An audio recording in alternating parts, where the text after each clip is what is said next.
লগতে সকলোলৈকে মোৰ আৰু এটা প্ৰাৰ্থনা আছে তেওঁ জাতিৰ ন্যায় পায় সেইকাৰণে সেইকাৰণে প্ৰতিদিনে hashtag justice for Zubeen Garg সকলোৱে লিখিব এবাৰ আৰু সকলোৱে ন্যায় প্ৰাৰ্থনা কৰিব সদায় যি হৈছিল আমি জানিব লাগে সেইটোৱে কথা আজিলৈকে জনা নাই কি হ'ল 22টা দিন পাৰ হ'ল আজিলৈকে আমি নাজানো কি ঘটনা ঘটি গ'ল কিন্তু আপোনালোকে সকলোৱে লিখিব আপোনালোকৰ ছ'চিয়েল মিডিয়া আছে এখন যুদ্ধৰ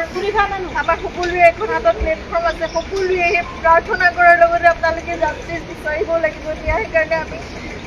খুব ধৈৰ্যৰে আমি অপেক্ষা কৰি আছোঁ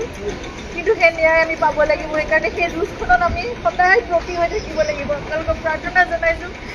hashtag justice for Zubeen Garg সদায় লিখিব আপোনালোকে সদায় লিখিব সদায় দাবী কৰিব সদায় অনুৰোধ কৰিব সদায় প্ৰাৰ্থনা কৰিব কিন্তু আমি কোনো মানে অশান্তি বিচৰা নাই শান্তিপূৰ্ণভাৱে যাতে ন্যায় ব্যৱস্থা আমাক সেইখিনি ন্যায় দিয়ে সেয়াই প্ৰাৰ্থনা কৰিছোঁ